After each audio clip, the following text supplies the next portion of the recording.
Hi, and welcome to another video by Jim the Car Guy. Today we have a 2011, it's a Chrysler 300 with a 3.6 liter engine. We need to do an oil and filter change. So I'm going to bring you along, I'm going to show you how to do this one.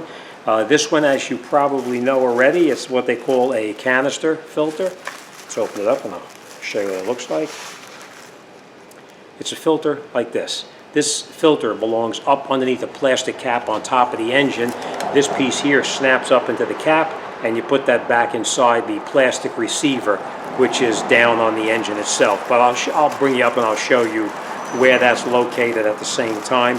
I will point this out to you: never, ever, ever use the old O-ring over again. Whenever you change this filter, you got to make sure you change this O-ring at the same time. Worst thing you can do is put this together and have it leaking. You'll have a mess every place, and you'll be pulling out your hair, but not changing the filter gasket I should say the housing gasket at the same time. So let's get up there. I'm going to show you what tools you're going to need and what you're going to need to do to drain it and fill it and get it out the door. Obviously, you know, we have the tires off, so we won't be able to put it all the way on the ground, but we'll do the best we can. So come on up front and I'll get started. Okay, so here we have an example of what kind of tools you're going to need to actually do this job. First thing you're going to notice, you're going to see a set of sockets here. Now, this is specifically made to take off that cap up on the top. You don't have to have this kit. You can use a normal socket. As you can see, they're all marked how many millimeters each one of them is. So you just need to know what size the top cap is, and you can take it off with even a regular socket. It does not necessarily have to be this specific brand, but that's the ones I use here at the shop. That's our oil filter along with our new O-ring. This is to remove the O-ring that's up on the top on the plastic cap. You can use that, or you can use a screwdriver like this. And this, I just want to point this out, this is from a friend of mine, Wyatt, from Wyatt Able 1, which is right here, along with some of my other friends on there. All right. We're going to need some light so we can see what we're doing underneath there. We're going to need a set of sockets, a ratchet, an extension. The extension is because you need that extension to put into here so you can break that top cap loose and get it off. An air gun, of course, it makes it a little bit easier taking that cover shield on the bottom off. A rag, because you know we're going to have a little bit of a mess.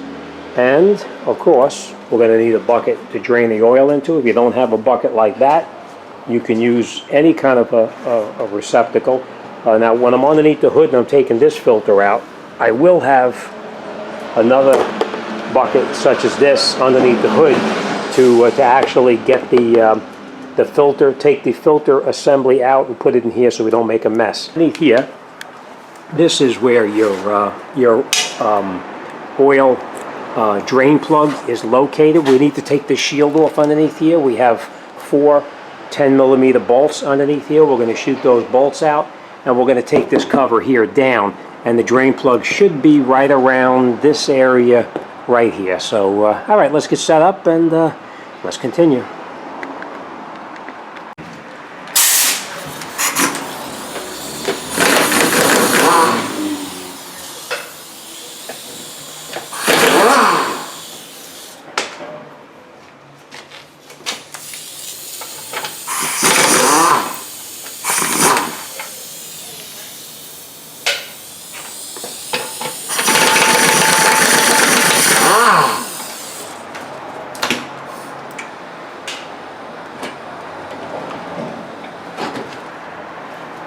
Usually there's a bunch of crap on top of this that comes down with it. But we'll see. A lot of dirt and all that kind of stuff on there. But this is your oil drain plug right here. So let's bring a bucket over and we're going to drain it out now. Now you'll always notice that I always have gloves on. And the reason for that is because the oil is no good for your skin. Let's get you over here a little bit so you can see what we're doing there. Right, the oil is no good for your skin, so I always wear gloves.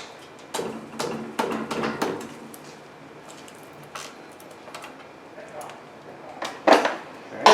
We're going to make sure we have our bucket up, and we'll take our drain plug out.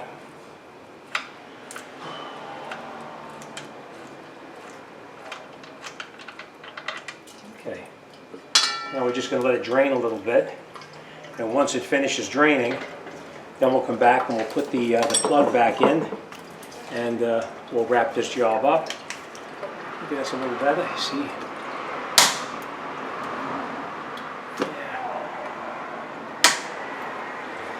Okay. All right, let's let it drain out a little bit, and once it drains out, then we'll come right back. And now that it's finished draining out, you want to make sure that your drain plug is in good condition. Make sure that your O-ring right on here is not damaged. If it's damaged, you want to replace it, but this one we're not going to do anything with. It's in good shape.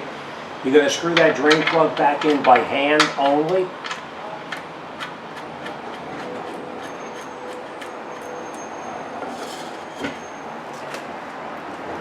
All right, then we're going to snug that drain plug back in. We're going to wipe off any residual oil that's underneath here. And now we're going to put our cover back up underneath the bottom right here.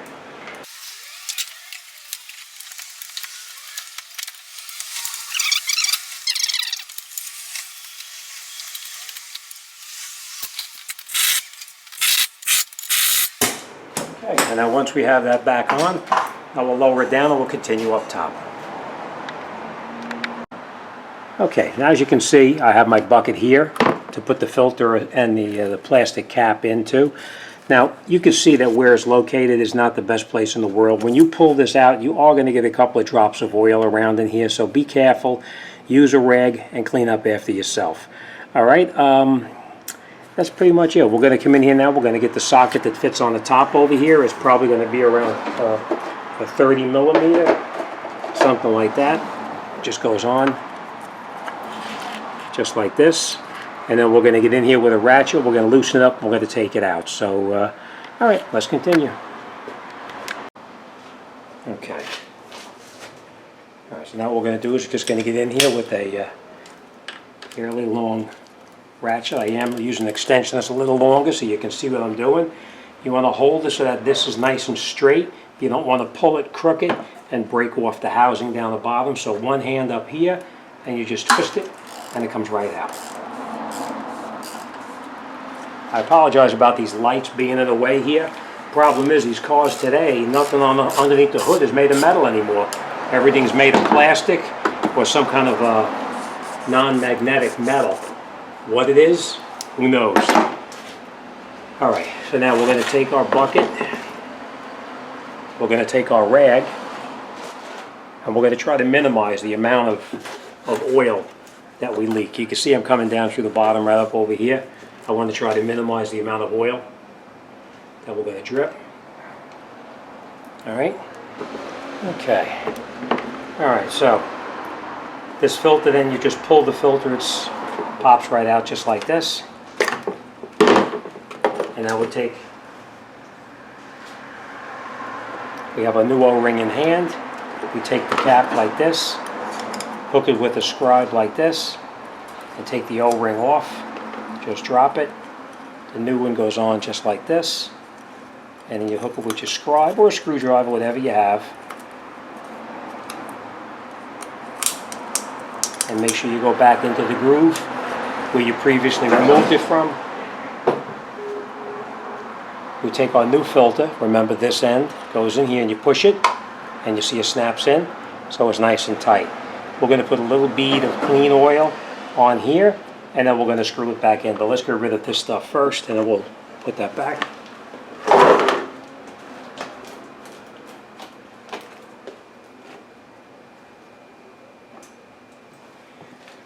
Now, you want to use clean oil when you put this back in. You don't want to use any dirty oil. All right?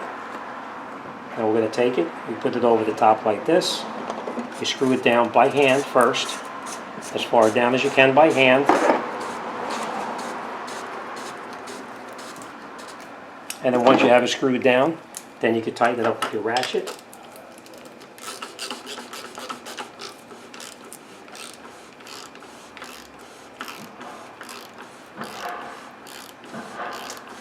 Okay, hold your hand on the ratchet up on the top right here and make sure it's snug. It does not have to be real tight. And the reason for that, I'll bring you in there, I'll show you why. What happens is this is in contact with the plastic down the bottom, but that rubber seal that we put in there is what actually seals the oil from coming out. All right, now we're going to put the oil in.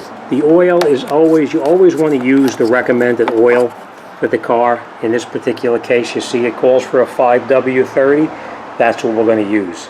Let's go back to the computer and look it up and see how many quarts we're going to need, and then we'll continue. Okay. Now make sure you look it up for the correct vehicle. 2011 Chrysler 300, 3.6 liter. And we know it takes 5.7 liters or 6 quarts. Alright, so alright, let's get out there and we'll put the correct oil in. If you don't have this computer to look it up, obviously, you can find that that quantity in your owner's manual. Alright, let's continue. Okay, always use a funnel whenever you put the motor oil back in, because you know you're going to wind up making a mess. And as you can see, you always want to use the oil that's recommended. It calls for 530, and that's what we're going to put in. So, all right, let's put the oil in, and we'll get this job wrapped up. Put in about 5.5 quarts because I want to start it, and I want to make sure it's full, right to the full mark, so we don't have it overfilled. So we're going to take our funnel out.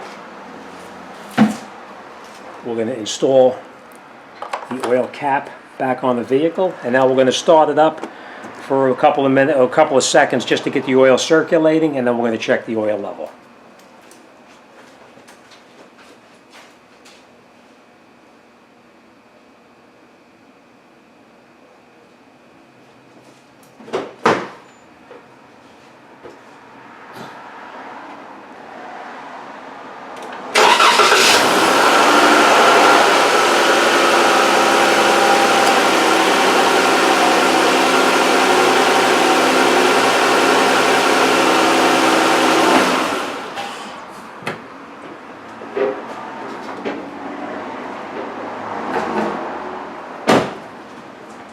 Now that we had the oil circulating, we're just going to wait a minute or so, and then we're going to pull the dipstick out and check the level.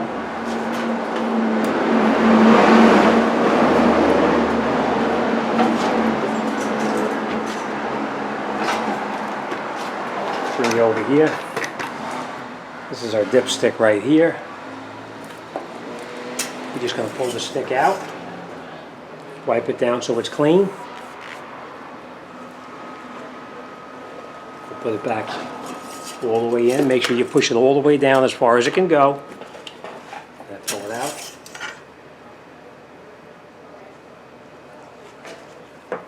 It helps if I can see.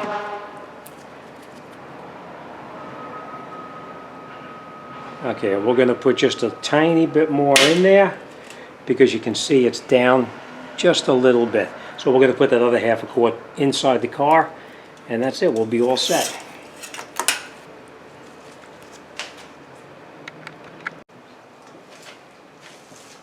Okay, we're going to put our other half a quart. As always, if you're not sure how much it takes, it's always a good idea to have a little bit less than a little bit too much. Much easier to add oil than it is to take it back out. Alright, that's that. Let's pull that stick out one more time. Make sure.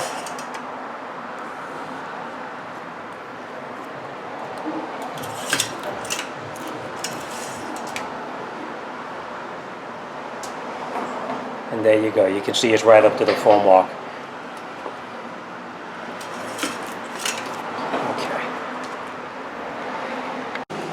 Okay, so as you can see, changing the oil is really not that bad.